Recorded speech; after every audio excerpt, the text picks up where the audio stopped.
handful of people that are somehow good enough. It's you. You're part of the body of Christ. I don't know what part you are. That's for you and God to figure out. You may be the pinky toe.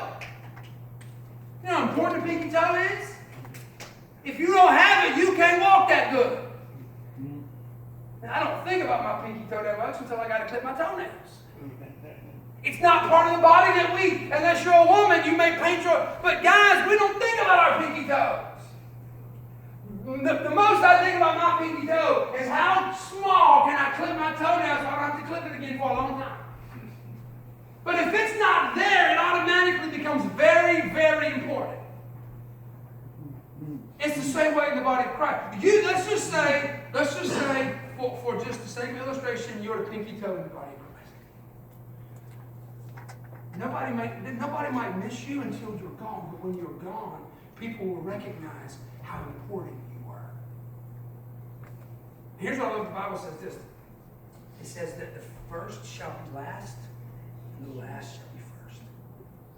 See, I don't believe as human beings we can get away from ranking people. This person's important, this person's not so important, this person we can do without. But God doesn't do things like that. He says, I'm going to take the people that are last, and I'm going to move them up to the first. He said, look, God, the Bible says this, God is not a respecter of persons. God don't care what's in your bank account. He don't care how good you were yesterday. He don't care how bad I might have been yesterday. He don't care how you treat people or where you live.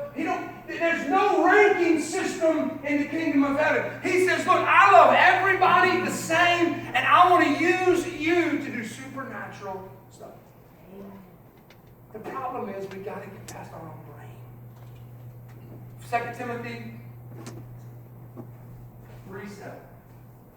You're always learning, but you're never coming to a knowledge of the truth. Here's my last passage for you.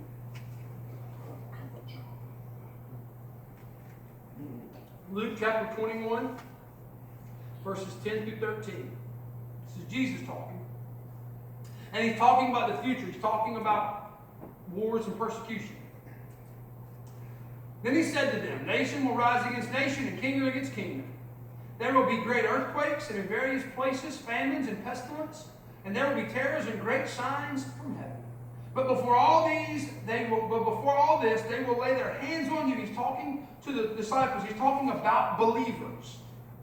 He says, but before all this, they will lay their hands on you and persecute you, delivering you up to synagogues and prisons.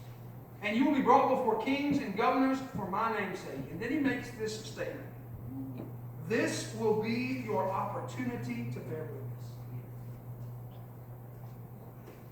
See, we're all waiting, and I say all because this includes me. We're all waiting for the right, comfortable, perfect time to be a Christian witness.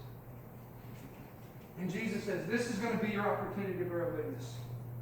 When you see wars and kingdoms rising against kingdoms, and earthquakes and famines, and when they're persecuting Christians, and they're bringing you into prisons, and they're bringing you before all these people, and everything's hard in your life, and it's hard to be a Christian, Jesus just throws this little phrase in there. This will be your opportunity to bear witness. That don't make sense to me. Let me put it this way. It makes sense to me. I don't want it to make sense to me. I don't want that to be my greatest opportunity. I don't want it to be where I've been imprisoned and persecuted and everything's crazy. You know, I like things comfortable. And so do you. That's why I always get people going, ooh, it's cold in here, Pastor. It's a little warm. So we like what we like. That's why we got air conditioners in cars. We talked about all this before. We like things that are comfortable. This is why we don't wear burlap sacks no more. Burlap's not comfortable. So I've heard. I've never wore it because I don't think it's comfortable. That's why we wear sweatpants. You know what I get home after? You know what I do after Sunday when I get home? Put on my comfy clothes. Because they're comfy. We like things that are comfortable.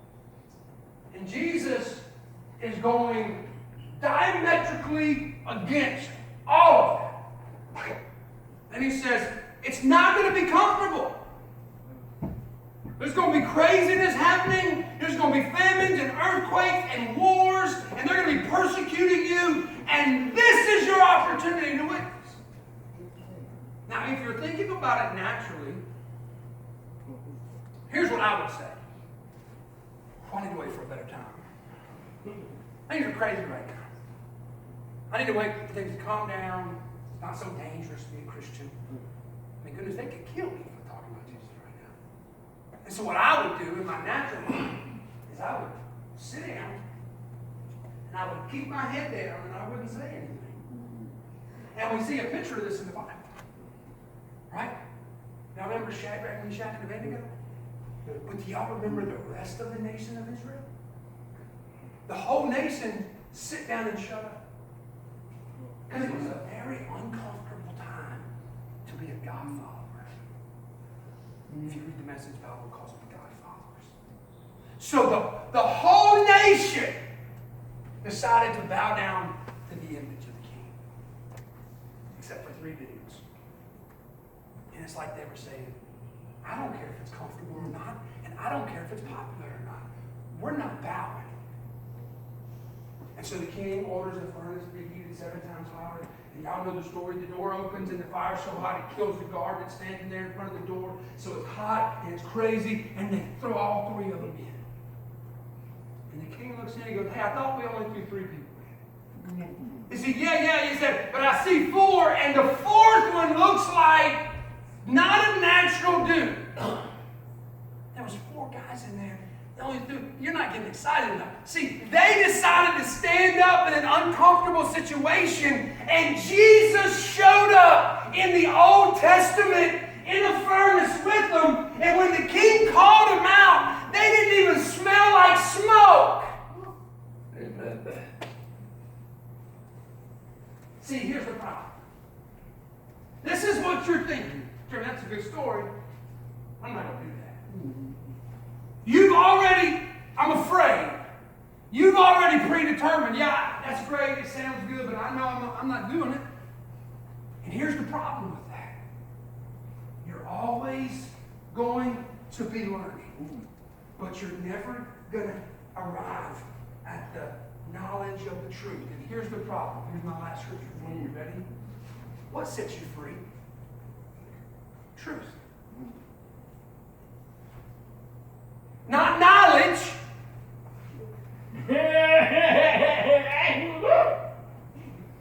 They will know the truth, and the truth will set them free. See,